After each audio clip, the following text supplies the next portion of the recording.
You ask Tiger to solve. This deals with linear equations with one unknown. The final result is x equals 3.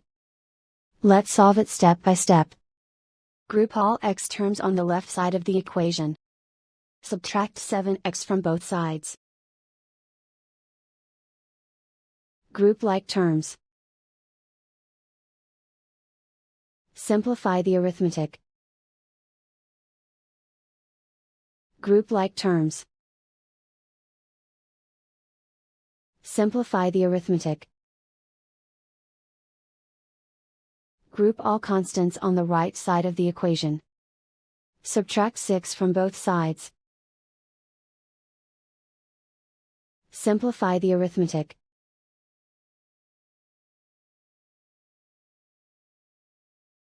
Isolate the x. Divide both sides by -5. Cancel out the negatives. Simplify the fraction. Cancel out the negatives. Find the greatest common factor of the numerator and denominator. Factor out and cancel the greatest common factor. And so the final result is x equals 3.